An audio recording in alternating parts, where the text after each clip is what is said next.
तो इसीलिए मैं सभी युवाओं से यह आह्वान करना चाहता हूं कि इस रील की दुनिया से बाहर निकलिए और इस वास्तविकता को देखिए कि भारत की जितनी भी राजनीतिक पार्टियां हैं जिनको आप आंख बंद करके फॉलो कर रहे हैं, वो वास्तव में हमारे लिए काम कर ही नहीं रहे। वो केवल इस उद्देश्य से काम कर रहे हैं कि उनका भला हो, उनकी पार्टी का भला हो और उनकी संतानों का भला हो। कुछ पार्टियां ये चाहती हैं कि उनकी तथाकथित संतानें स्वघोषित राजकुमार बनकर प्रधानमंत्री बन जाएं। कुछ पार्टियां धर्म और जाति के नाम पर हमको आपस में लड़ाकर राजनीति कर रही हैं। कुछ पार्टियां फ्री के सामान बांटकर झूठ बोलकर राजनीति कर रही हैं और इन सब का एक ही उद्देश्य है कि हर हालत में वो अपना कल्याण कर पाए। फिर इसके लिए चाहे मंच से झूठ ही क्यों ना बोलना पड़े, इसके लिए चाहे मंच से अपनी नैतिकता से समझौता क्यों ना करना पड़े।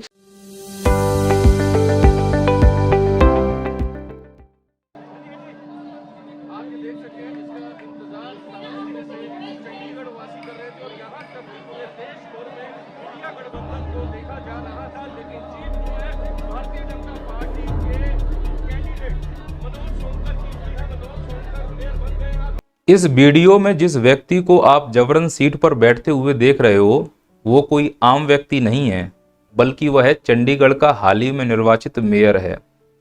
लेकिन वीडियो में जिस प्रकार से हड़कंप मचता हुआ दिख रहा है, जिस प्रकार से जबरन उस व्यक्ति को सीट पर बैठाया जा रहा है, ऐसा लग रहा है जैसे बचपन में वो कुर्सी वाला खेल चल रहा हो कि 4 कुर्सियां खाली रख दी जाती थी और हम लोग चक्कर लगाते थे, जिसका नंबर पड़ता था वो जबरन उस कुर्सी पर बैठ जाता था।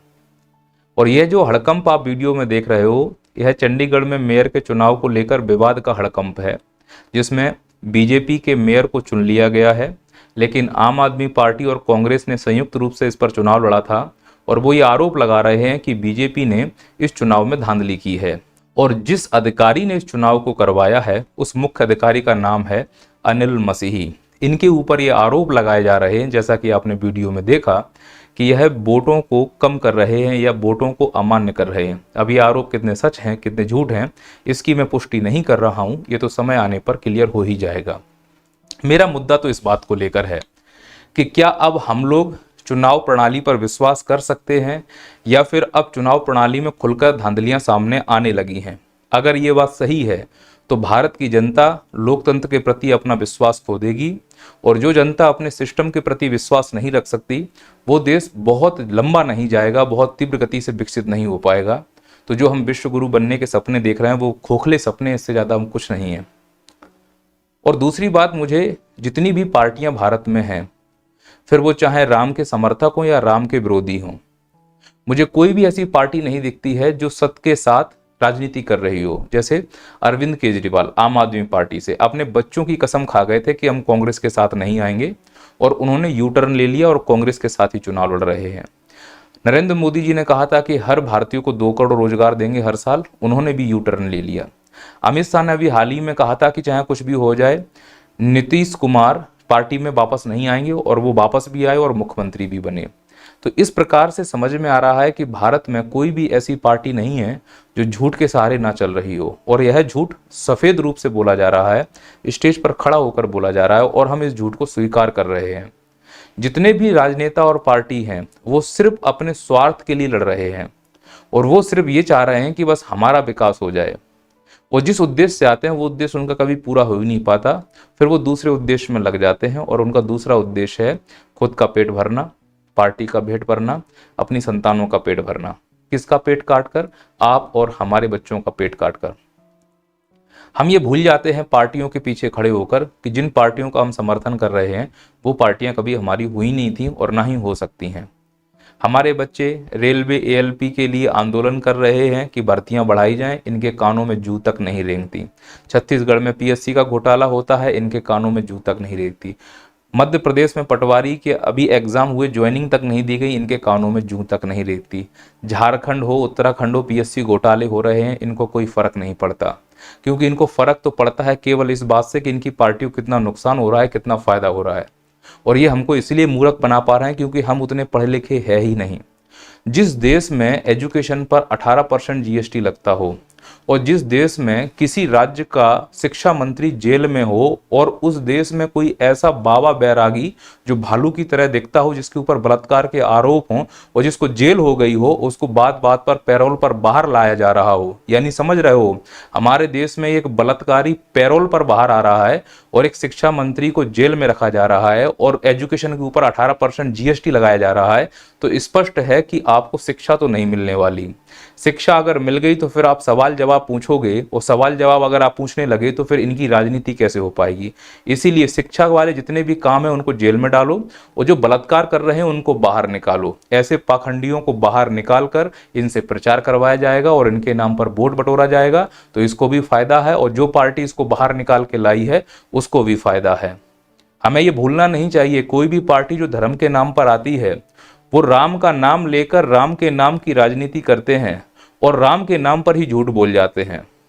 राम ने तो कहा था रघुकुल प्रीत सदा चली आई, प्राण जाए पर बचन न जाई, और यहाँ पर सिर्फ और सिर्फ बचन जाता है, प्राण तो कभी जा ही नहीं सकते। प्राण जाएंगे कहाँ से? तुम किसी भी राजनेता की सुरक्षा देख लीजिए, उनकी सुरक्षा में इतने लोग लगे होते हैं, उनका जो मंच लगता है भाषण देने वाला, उसके और जनता के बीच की जो दूरी होती है, अगर तुम कुछ फेंक के भी मारोगे तो भी उन राजनेताओं तक नहीं पहुंचेगा। उन्हें मालूम है कि हमने देश में कोई काम किया ही नहीं, तो जनता के अंदर आक्रोश होगा। लेकिन टीवी चैनल, यूट्यूब और विभिन्न प्रकार के मीडिया के द्वारा अपनी छवि को अच्छा कर लेते हैं और दुनिया को ये दिखाने की कोशिश करते हैं कि हम अपनी जनता के बहुत प्रिय नेता हैं। अगर आप जनता के प्रिय नेता हो, कोई भी नेता की बात कर रहा हूं मैं, तो फिर बिना सिक्योरिटी जनता के बीच में आकर दिखाओ।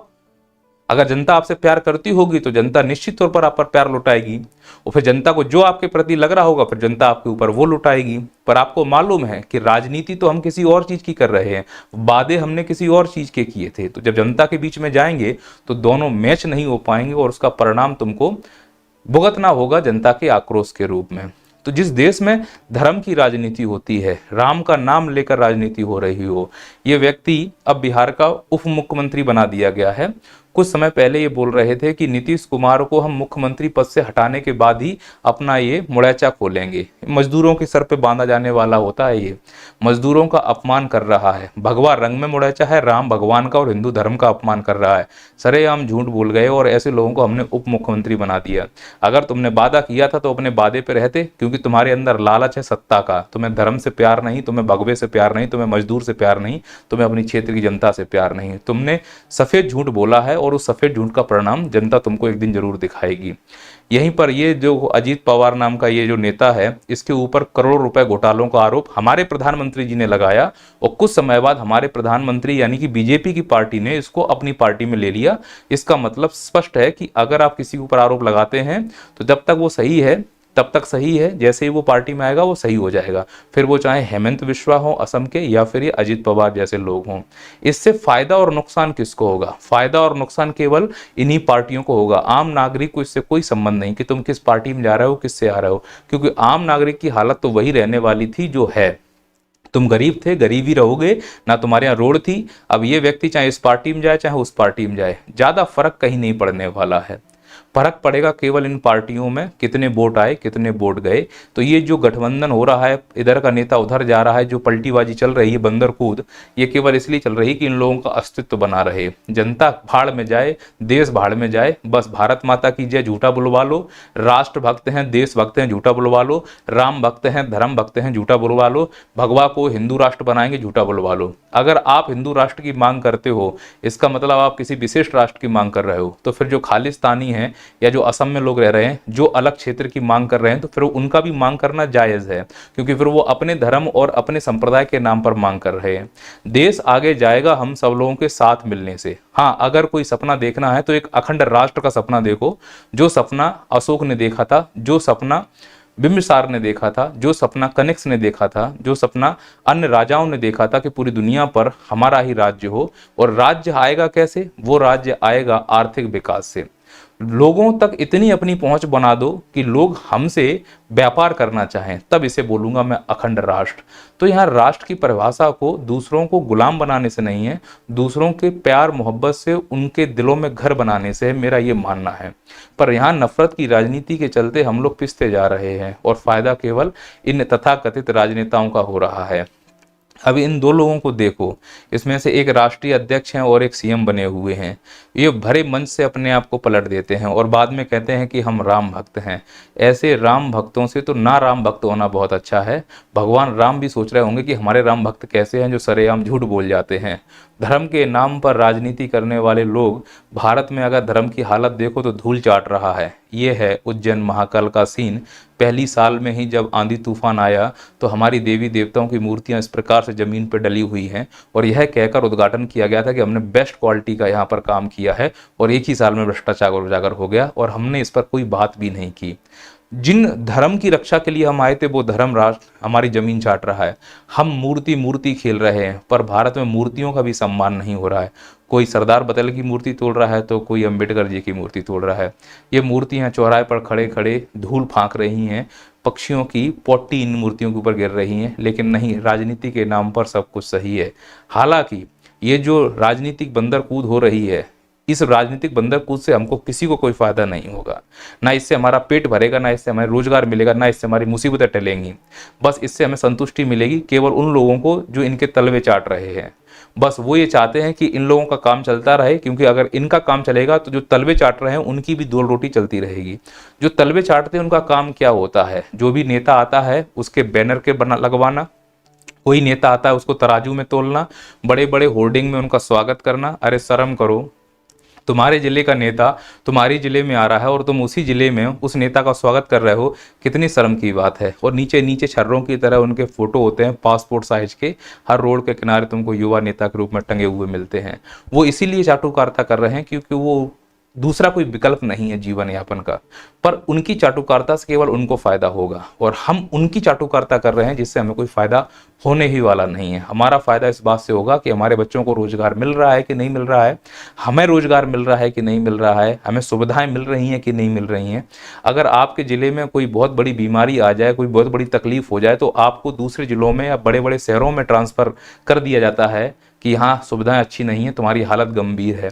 तो सोचना चाहिए 70 साल के बाद ऐसी हमने क्या राजनीति की कि 80 करोड़ लोगों को हमें अनाज बांटना पड़े और दूसरी तरफ हम 5 ट्रिलियन इकोनॉमी बनाने की बात कर रहे हैं। ये तो बहुत बड़ा कंट्राडिक्शन है, बहुत बड़ा कंट्राडिक्शन है। एक तरफ हम राम का नाम लेते हैं, दूसरी तरफ हम सरेआम झूठ बोलते हैं। ये तो बहुत बड़ा कंट्राडिक्शन है। एक तरफ हम विश्व गुरु बनने की बात करते हैं, वहीं हम चुनाव में धांधलियां नहीं रोक पा रहे हैं, तो बहुत बड़ा कंट्राडिक्शन है। एक तरफ हम बोलते हैं कि लोकतंत्र की जननी है भारत और दूसरी तरफ हम एक दूसरे का सहयोग नहीं कर पा रहे हैं, हम एक दूसरे को जेल में डाल रहे हैं। जो सच बोल रहा है उसको जेल में डाल दिया जाता है, ईडी पहुंचा दी जाती है। तो यह लोकतंत्र की हत्या नहीं तो और क्या है। कंट्राडिक्शन से भरा हुआ यह समाज है हमारा। हमें सच में अगर किसी चीज़ की ज़रूरत है तो उन आवश्यक वस्तुओं की जिनसे हमारा जीवन चल सके, हमारी जीवन की रक्षा हो सके। कोरोना में सबसे प्रमुख ज़रूरत थी हमारी ऑक्सीजन। तो ऑक्सीजन के प्लांट कम हुए थे और ऑक्सीजन की कमी से लोग मरे भी थे, पर इनको न्यूज़ों में नहीं दिखाया गया। पर हम मरे हैं, इस बात की हकीकत है। तो हम जब भी मुद्दे करें चुनाव के तो इस बात को लेकर करें कि आप हमें क्या देंगे। आप प्रत्येक जिले में देखो कि आपके यहाँ ऑक्सीजन प्लांट है या नहीं, क्योंकि भविष्य में अब ऑक्सीजन बहुत अनिवार्य है। जिस प्रकार से प्रदूषण बढ़ता जा रहा है, हमें मुद्दों पर बात करनी चाहिए। दूसरा ये है कि कोई भी पॉलिसी अगर आती है, कोई भी नीति आती है, तो खुलकर पूछना चाहिए कि ये जो तुम नीति या नियम या कानून लाए हो इसके क्या फायदे हैं, क्या नुकसान है, इनका एडवर्टाइजमेंट किया जाए। पर होता क्या है कि बड़ी बड़ी होर्डिंग में इन राजनीतिक पार्टियों का प्रचार किया जाता है, जन्मदिन विश किए जाते हैं, पर जो नीतियां फेल हुई हैं, जो नीतियां सफल हुई हैं, सिर्फ सफलता की बात करते हैं, फेल होने की कोई बात ही नहीं की जाती है। महंगाई जो बढ़ रही है उस पर क्यों नहीं बात कर रहे हैं। राजनीति में केवल चुनाव करा लेना, इस पार्टी को तोड़ लेना, उस पार्टी में चले जाना, ये राजनीति का अंतिम उद्देश्य नहीं है। अंतिम उद्देश्य ये होना चाहिए कि हमारे लोगों का कल्याण कैसे हो रहा है। संविधान के अनुच्छेद 38 में लोक कल्याणकारी राज्य की स्थापना है। जिस देश में लोग महंगाई से मर रहे हों, बेरोजगारी के लिए लाठियां खा रहे हों, फिर वो चाहे रेलवे के एएलपी वाले बच्चे हों, मध्य प्रदेश में पटवारी की ज्वाइनिंग के लिए बच्चे हों, छत्तीसगढ़ पीएससी के घोटाले वाले बच्चे हों, झारखंड या उत्तराखंड पीएससी की बात हो, या किसी भी प्रकार की जो भी समस्या हो, सबसे बड़ी समस्या तो हरियाणा वाले बच्चों को लेकर है। ये बच्चे बेरोजगारी के लिए दर दर भटक रहे हैं, तो क्या उनका कल्याण हो रहा है? नहीं हो रहा है। इस कल्याण के लिए हमें काम करना है। पार्टी को जोड़ना और तोड़ना हमारा अंतिम उद्देश्य नहीं है, पर हमारा अब उद्देश्य केवल वही हो गया है। कल्याण तो हमने साइड में रख दिया है। महंगाई पर हम बात नहीं करना चाहते। सब लोग फ्री में बांटने के लिए लगे हुए हैं, तुम फ्री में ले जाओ, तुम फ्री में ले जाओ। जैसे तुम्हारे ही पिताजी का पूरा पैसा हो, संसाधन हो, तुम आकर लुटा रहे हो, तुम्हें उससे फायदा होगा क्योंकि तुम उससे चुनाव जीतने वाले हो। हम क्यों नहीं ये सब बोल पा रहे हैं? क्योंकि हम लोग फंसे हुए हैं रील के जाल में। सब लोग रील देखने में लगे हुए हैं। तो रील में क्या है, टाइम कब निकल जाता है पता ही नहीं। हम 22 साल के थे, रील देखते देखते 24 साल के हो गए। 2 साल से तो रील देख ही रहे हैं। हासिल क्या किया उस रील को देखकर? सीखे क्या उस रील को देखकर? बस अपनी कमर मटका सकते हो, शरीर के विशेष अंग मटका सकते हो, और इससे आपका जीवन नहीं कटेगा। हो सकता है आपका कट जाए। आपके आने वाली पीढ़ी तो रील की व्यवस्था भी नहीं कर पाएगी, क्योंकि रील देखने के लिए मोबाइल चाहिए, मोबाइल के लिए पैसा चाहिए। पैसा तो तुम्हारे पास नहीं तो तुम्हारी संतानों के पास कहाँ से होगा? पैसा तो केवल इस देश में या तो अमीर, लखपति, करोड़पति, अंडानी, अबानी, बिरला, टाटा जो भी हों उनके पास हो सकता है, या फिर बड़े बड़े राजनेताओं के पास, जिनके पास 300 करोड़ कैश निकल रहा है, किसी के पास 100 करोड़ का ऑनलाइन ट्रांजैक्शन हो रहा है। पर उनके बारे में हम बोल नहीं सकते क्योंकि वो हमारे माई बाप हैं। बोलोगे तो उठाकर जेल में डाल दिया जाएगा, ईडी के द्वारा परेशान किया जाएगा, बदनाम कर दिए जाओगे, ज़्यादा होगा तो मरवा दिए जाओगे। पर जिंदा भी कहाँ हो तुम लोग? मरे तो हो, और मरे को और क्या मारा जाएगा? अपने अधिकारों को जानो और समझो कि राजनेता हमारे सेवक हैं। अगर हमें अपने सेवक की सेवा पसंद नहीं आएगी, लात मार के उस सेवक को हटाएंगे, दूसरा सेवक लाएंगे। ये मेरी थ्योरी है। बाकी आप लोग मुझसे कितने सहमत हैं बताइए। दूसरा, क्या ईवीएम चुनाव खत्म कर देने चाहिए, बैलेट पेपर पर चुनाव होने चाहिए? और क्या आपको लगता है कि हरियाणा में जो मेयर का चुनाव हुआ है उसमें धांधली हुई है? अब ये आरोप कितने सच हैं कितने झूठ, वो समय आने पे बताएंगे। जो मेरी बातें थी वो मैंने आपके सामने रख दी। कोई गलती हो तो क्षमा प्रार्थी। जय हिंद, जय भारत।